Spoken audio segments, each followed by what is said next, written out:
Hi everybody, it's time for another pregnancy vlog. Thank you so much for watching these and letting me know you like them. I'm really glad. We are on week 18. I'm shooting this on a Tuesday. I feel like I always end up doing these right before I turn over into the next week, but definitely well within the second trimester here. Things are going great.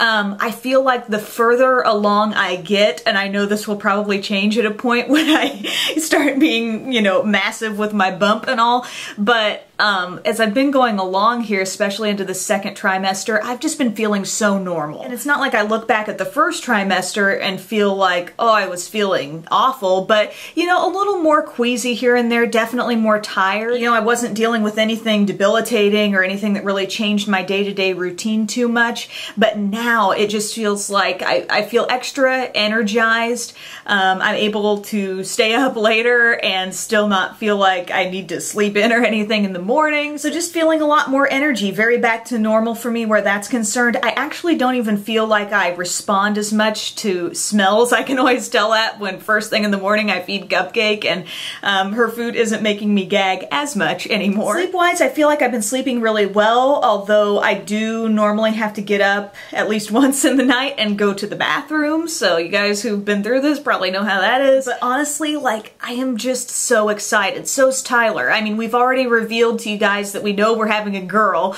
which, I mean, I'm just so thrilled about, and I've been still like Pinterest crazy looking at stuff, looking at ideas for a nursery. So just tons of brainstorming going on. We have come up with a full name. I guess we knew what the last name was gonna be all along, but we really had a first name in mind even before the pregnancy, really. I kind of just knew if I have a little girl, I love this name.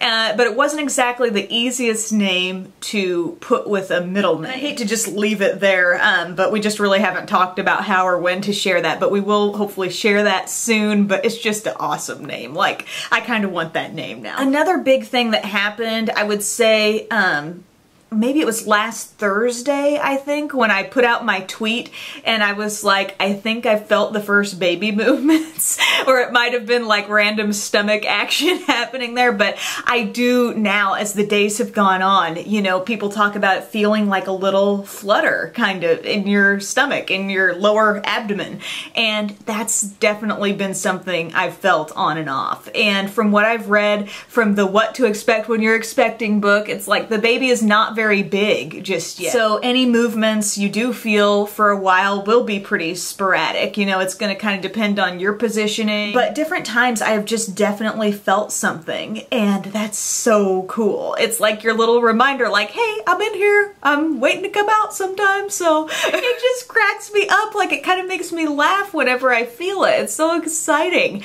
And I feel like I've noticed a little pattern in that I think I feel it more like if I kind of have to go to the bathroom. I don't know if that's making it more able to be felt. I don't know. I'm like trying to angle my camera downward a little bit. It doesn't seem to want to do that. Get up on my tippy toes here, but here's the bump. This is the 18-week bump that I'm dealing with. Let me tell you, leggings are my friend right now. I like doing occasionally, I put my bump pictures on Instagram, and if you hashtag it like 18 weeks or wherever you're at, you know, you can click that and see where what other people are looking like who have hashtagged 18 weeks. And I feel like I'm kind of maybe in the middle of what I'm seeing. I'm seeing some people with really big bumps, some people with not much bump at all. All I know is I have like no torso. I'm so short-waisted that I feel like the baby has just one direction to go, and that's outward. Also, my husband is 6'6", so this could be a big baby. I'm just trying to think of some of the different things people have asked me about. Craving-wise, I know I talked about this in my Get Ready With Me video, but that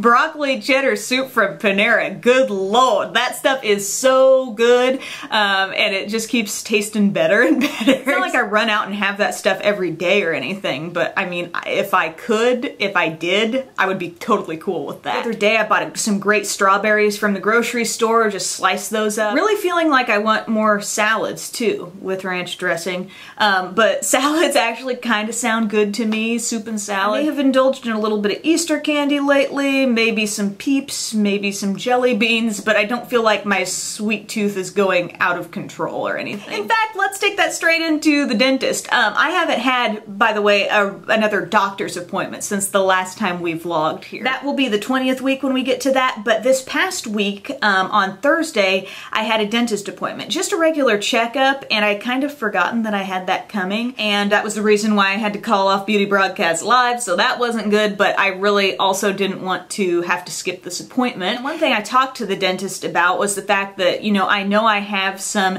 dental work pending in the future. I actually have one tooth over here that's still a baby tooth with no tooth under it. Does anybody else have that situation? I've got that like a couple different places in my mouth. And so that's gonna have to come out at some point and will be an implant. But I've seen a lot of recommendations that say if you're pregnant, you know, if you've got an urgent dental issue that needs to be dealt with, by all means go get it fixed.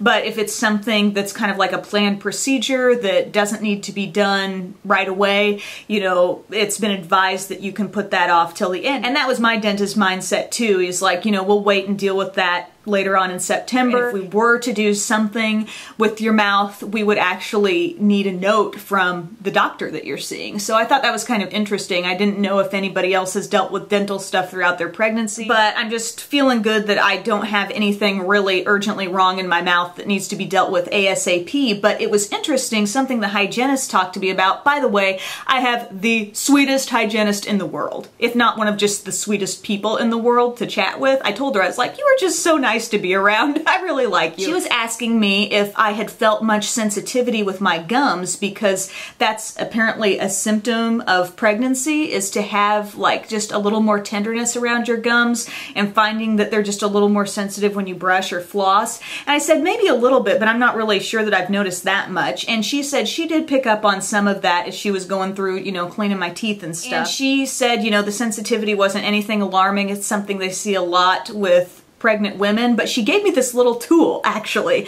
that I thought I would show you guys. And I think this is, I think the brand Gum makes this. You may be able to find this in the drugstore, but it's like a little rubbery tip.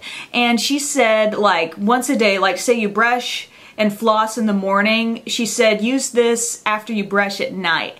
And you kind of work it right around your gum. And it's like called a gum stimulator or gum massager. And you kind of work it right in there, kind of at a little bit of an angle, she said, right around like the tops of your teeth, right where they hook in with your gums. And I guess the more you do things like that, and also brushing right along your gum line helps, but you're kind of like making your gums maybe a little less sensitive. So she thought during this time this would be a really handy thing for me to use. So I've been going in there and doing that a lot. I've been doing my dental homework. And one more thing I wanted to mention were some lotion-y kinds of products that I've been using.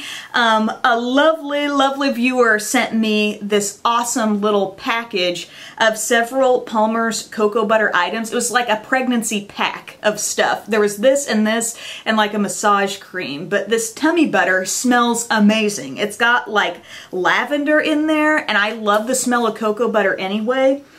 But this, I think, is even more amazing. So I've been using this at night before I go to bed and loving that. Stretch marks, from what I've heard, they're pretty much hereditary. My mom didn't deal with them, so I'm hoping I won't either. But I'm trying to just, you know, up my chances of no problems by staying really well moisturized. So I've got that. And then this stuff, it says massage lotion for stretch marks. I'll just use that all over my body. Just focus this on the belly. I'm using that on and off with the Mama Mio stuff, which I do like. It's a really nice like texture of lotion, and I feel like it absorbs really well. I think I like the cocoa butter scent just a little bit more, but I've just been using all that stuff interchangeably. Also, one other lotion-y thing. I finally found this at Ulta. This is the Body Shop Body Butter in Vineyard Peach. This seems to never be in stock. And I know I could just order it online, but I never really think to do that. I'm just browsing the aisles at Ulta and I'm like, oh, I wonder where that peach is. Oh, it's so good. It is like the scent if you love peach. It's so good. So I've been working that into. There's no shortage of lotions in this house. And by the way, thank you so much to everybody who sent nice little cards and things to my P.O. box. You know who you are, and I've sent you some thank you notes back. I'm so appreciative of you thinking of me and being excited along with me. And I was thinking I would ask you guys if you would like to see those kinds of things every so often in these vlogs, or would it be more fun to do like a little beauty broadcast baby shower type thing and I could just show them maybe in one big video and kind of make it like a big, you know, event with all of us. I don't know what you're interested in, but there have been some really adorable and also super just helpful things that people have been sending my way, and I just can't believe it. But thank you so much for doing that. I feel very cared about, and it feels really nice, and so does the little one too. So this has probably rambled on plenty long enough, but thank you guys so much for watching. I hope this gave you some insight into what week 18 has been like for me, and I'll make sure to do these again like every couple weeks. So thanks again, and I'll talk to you guys later. Bye.